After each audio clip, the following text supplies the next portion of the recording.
La somme théologique de saint Thomas d'Aquin, première partie, question 60, article 4. Un ange aime-t-il d'amour naturel un autre ange comme lui-même? Ce qui se trouve partout, même dans les êtres privés de connaissance, est naturel. Or, comme le dit l'Esprit Saint, Ecclésiastique chapitre 13, verset 19, tout être animé aime son semblable. Donc les anges s'aiment naturellement les uns les autres, comme ils s'aiment eux-mêmes. Résumé. Puisque tous les anges ont la même nature, ils s'aiment naturellement les uns les autres, dans certaines choses, comme eux-mêmes, mais ils ne s'aiment pas réciproquement de cette manière dans d'autres choses. Alors ce que je viens de dire, c'était le résumé du corps de l'article. Corps de l'article. Il faut dire ceci. L'ange, comme l'homme, s'aime naturellement lui-même, comme nous l'avons vu dans les discussions précédentes. Mais tout ce qui est un avec un être est cet être même. Tout être aime donc ce qui est un avec lui.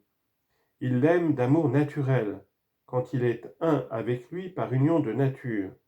Puis il l'aime d'une autre manière, quand il est un avec lui par union d'une autre sorte. Ainsi l'homme aime son concitoyen d'amour patriotique, puis son frère d'amour naturel, parce qu'il lui est uni dans le principe de la génération.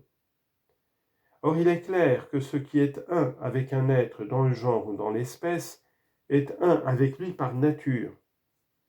Donc tout être, par cela même qu'il aime son espèce, aime d'amour naturel tout ce qui est un avec lui dans l'espèce. Cela se voit même dans les choses qui n'ont pas la connaissance. Ainsi le feu tend naturellement à communiquer avec sa forme le bien qu'il possède, de même qu'il s'efforce d'acquérir le bien qu'il n'a pas encore en s'élevant vers le haut. D'après tout cela, nous devons dire qu'un ange aime d'amour naturel un autre ange dans les choses qui l'unissent à lui par union de nature, mais qu'il l'aime d'une autre manière dans les choses qui forment entre l'un et l'autre une union moins étroite ou qui constituent leurs différences respectives. Première objection. L'amour suit la connaissance. Or, un ange n'en connaît pas un autre comme lui-même, car il se connaît par son essence, mais il connaît les autres anges par leur similitude. Donc, un ange n'aime pas un autre ange comme lui-même.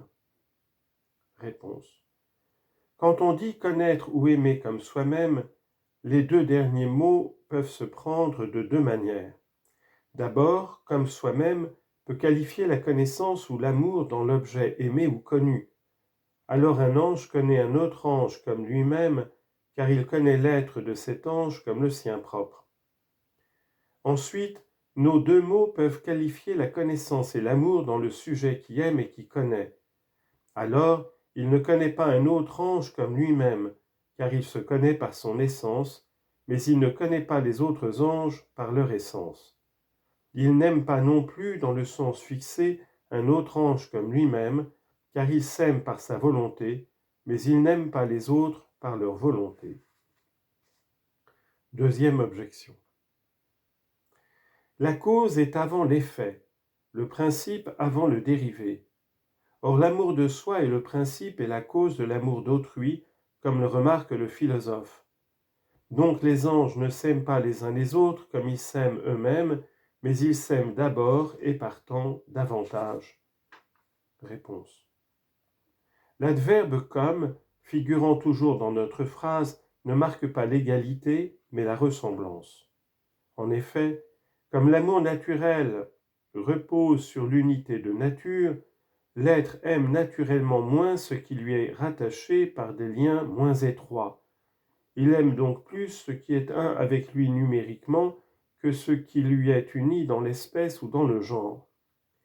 Mais il lui est naturel d'avoir pour les autres un amour semblable à celui qu'il a pour lui-même, c'est-à-dire de les aimer en voulant leur bien, comme il s'aime en voulant son propre bien.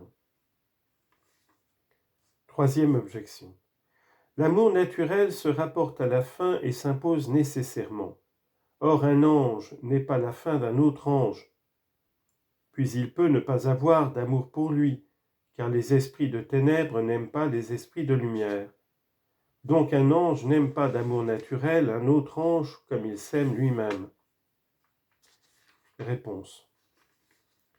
Quand on dit que l'amour naturel se rapporte à la fin, on n'entend pas qu'il se rapporte à la fin de celui à qui nous voulons du bien, mais à la fin que nous voulons comme notre bien propre. Par conséquent, il se rapporte aux autres comme faisant un avec nous. Les mauvais anges ne peuvent eux-mêmes éteindre cet amour dans leur cœur ulcéré par la haine. Ils aiment naturellement les bons anges en tant qu'ils partagent leur nature, mais ils les détestent en tant qu'ils diffèrent entre eux par la justice et l'injustice.